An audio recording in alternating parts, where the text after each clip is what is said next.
Welcome to the Friday edition of the Tech Stocks Daily Podcast. We've got a jam-packed show today. First up, Google is going full throttle with groundbreaking new features for Google Pay and staggering investments in data centers across the globe. Then we dive into CrowdStrike's roller coaster ride involving class action lawsuits, congressional grilling, and stock market turbulence. Up next, Synaptics gears up to make waves at Citi's 2024 Global TMT and GEMS conferences. And lastly, prepare for some drama as a major lawsuit hits Supermicro Computer following damning allegations. Buckle up, it's all tech, all drama, all day. All right, folks, buckle up, because Google is absolutely dominating today's tech news cycle. It's like a Google Palooza out here.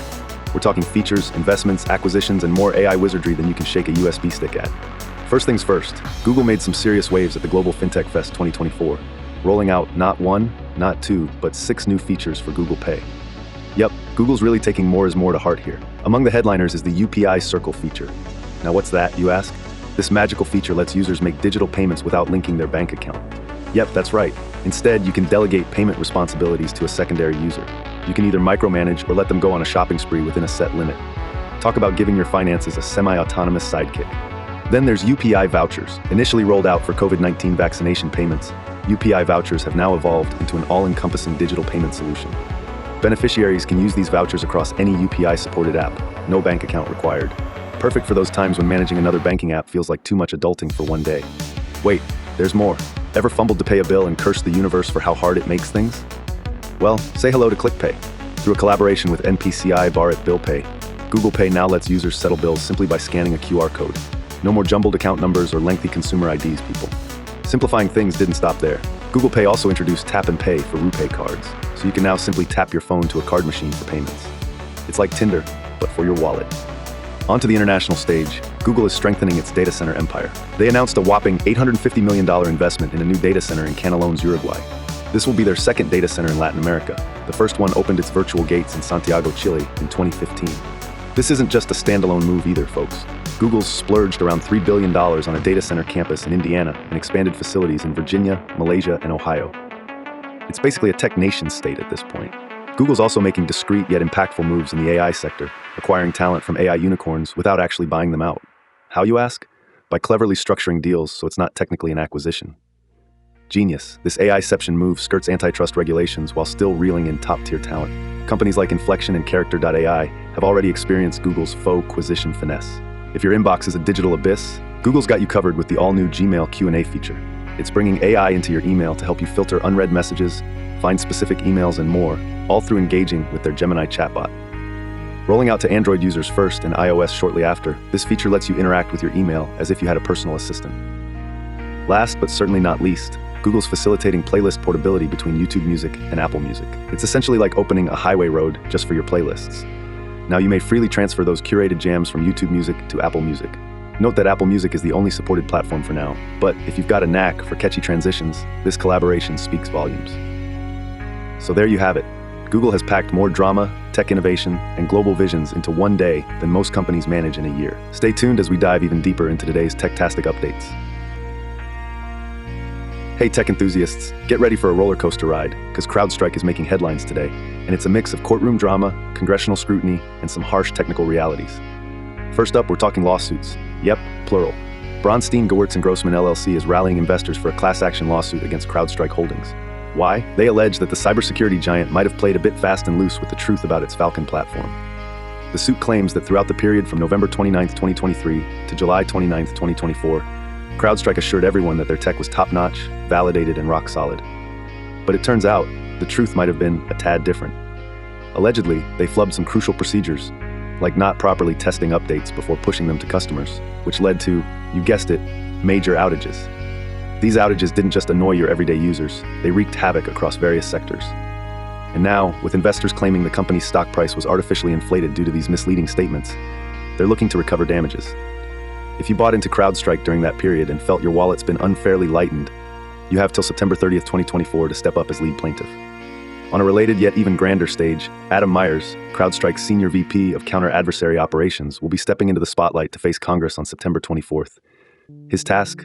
Explain what went wrong during the July IT outage that threw a wrench into global businesses. Airports, banking systems, even hospitals were caught in the fallout. This is part of a move by the House Homeland Security Committee to dig into cyber incidents that massively impact American businesses. Interestingly, CrowdStrike CEO George Kurtz was initially asked to testify, but won't be attending. The reason behind that is still a mystery. While Myers will be quizzed on what measures CrowdStrike has put in place post-disaster, it's not just about playing cleanup. Representative Andrew Garbarino highlighted that malicious actors out there are learning how such software missteps can have cascading negative effects. CrowdStrike has reportedly implemented more rigorous procedures for testing updates to prevent another digital apocalypse. Now let's shift gears to market movements, because the stock world is buzzing too. CrowdStrike seems to be edging close to the infamous death cross, a signal of potential bearish trends where a stock's short-term moving average creeps below its long-term average.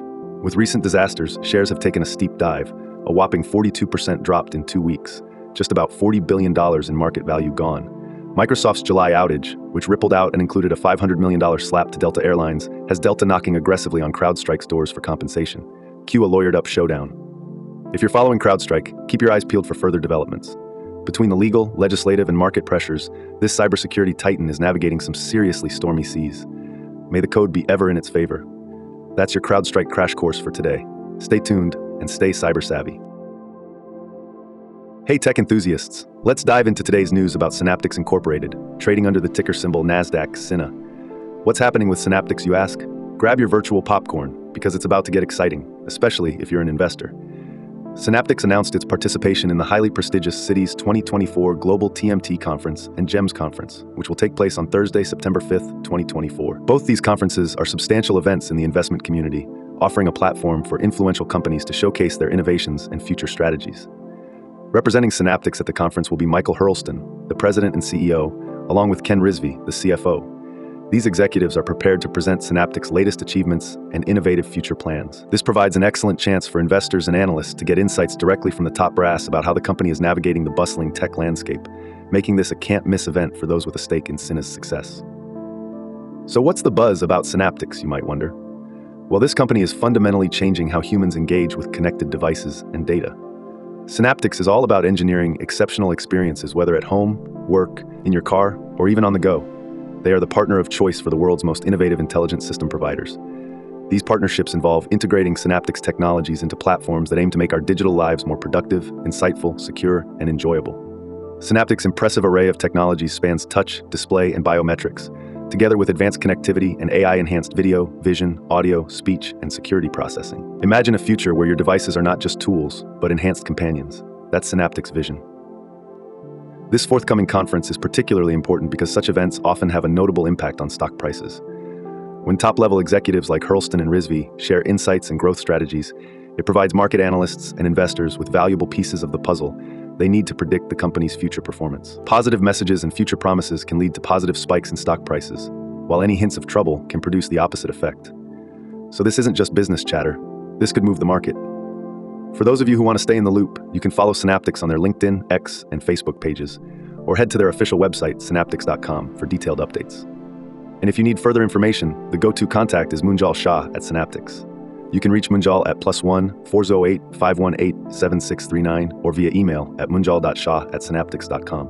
So, keep your eyes peeled and make sure to tune into Citi's 2024 Global TMT Conference and GEMS Conference to catch every update straight from the horse's mouths. As always, knowledge is power, especially when it's right from the tech realm. Buckle up, tech enthusiasts, because today's hot topic on the NASDAQ involves some serious drama with Supermicro Computer Inc. All right, here's the scoop. Levi and Korsinski LLP has just thrown down the gauntlet by filing a complaint to recover losses suffered by folks who bought Supermicro securities between August 10th, 2021 and August 26, 2024. The class action lawsuit, filed under Joseph Aversa v. Supermicro Computer Inc. et al., has investors ringing alarm bells, and you'll want to note this. The lead plaintiff deadline is October 29th, 2024. So, what stirred up this legal hornet's nest? Well, let's dive into the nitty-gritty. Recently, Hindenburg Research dropped a bombshell short report on Supermicro, accusing the tech company of major wrongdoings. Hindenburg's report alleges glaring accounting red flags, undisclosed related party transactions, sanctions and control failures, and even customer issues. Basically, it's a tech soap opera poised to make even the steeliest investors sweat bullets. The market isn't exactly issuing a standing ovation in response either. The announcement knocked SMCI's stock price off a cliff. From a closing high of $562.51 per share on August 26, 2024, the stock plummeted down to $443.49 on August 28th. For those doing the math, that's a staggering drop of about 21.16% in just 2 days. Talk about a financial roller coaster. Levi and Korsinski, you ask? They're no strangers to heavyweight legal battles. With over 20 years of experience backing aggrieved shareholders, they've secured hundreds of millions of dollars for their clients. They're the firm you want if you're an investor feeling both betrayed and lighter in the wallet. For anyone who has experienced a loss from SMCI, you've got until October 29, 2024 to jump on the legal train and request to be appointed as the lead plaintiff. But fear not, you don't need to serve as lead plaintiff to share in any potential spoils of victory. Now, let's shift gears. What do you all think about this financial fiasco? Do you believe Hindenburg Research's allegations will hold up in court, or is Supermicro going to fight tooth and nail to clear its name? And will this mark a major shift in how tech companies transact and report their activities? I want to hear from you, your insights, your rants, and your predictions. Drop a comment below and let's get this conversation rolling. Don't forget to like and subscribe for more juicy tech updates, and hit that bell icon so you never miss out on the latest scoops. All right, tech enthusiasts, let's play a bit of stock market roulette and pick one of our headline makers to analyze. And today's lucky winner is CrowdStrike. Given today's news, here's what I'd recommend if you're eyeing or holding CrowdStrike shares. Hold. Let's break it down. The good. CrowdStrike is still a top-tier name in cybersecurity. While they've hit turbulence, they still hold significant market share with their Falcon platform, offering continuous innovation in protecting against threats. The bad. Today's reports are bustling with drama. The class action lawsuit, investors upset over alleged misleading info, and a sharply falling stock price, all splashy headlines that could make even the most seasoned investors sweat a bit. Plus, the looming death cross doesn't inspire instant confidence. The ugly. Public scrutiny from Congress isn't a one-night reality show. It's a deeper probe into what went wrong and what's being done to fix it.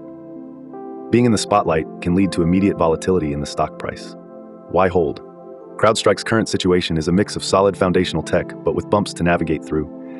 The recent mishaps don't necessarily reflect a fundamental flaw in their business, but more of a significant hiccup. And remember, sometimes the stock market tosses lemons, but if the company is fundamentally stable, your patience might just turn those into lemonades. Plus, their steps to fix those missteps, like tighter update protocols, show they're committed to bouncing back stronger. There is potential here. It's just a waiting game to see how they navigate through these stormy seas. However, be advised, lovely people, always do your own research. While my crystal ball seems pretty sparkly, nothing beats putting in your own due diligence before making any investment decisions. Dive into financials, check market trends, and consider speaking with a financial advisor. And stay tuned, because who knows what tomorrow's tech roulette will bring. Got your own take? Comment below and let's chat. And that's your whirlwind tour through today's tech tapestry. Google's reigning supreme with a cartload of innovations and investments. CrowdStrike wades through legal and congressional drama. Synaptics prepares to impress at major conferences, and Supermicro navigates some rough legal waters. Don't forget to hit like, subscribe, and share the video with your fellow tech aficionados. Tune back in on Monday for another dose of tech-tastic updates, and have an absolutely stellar weekend.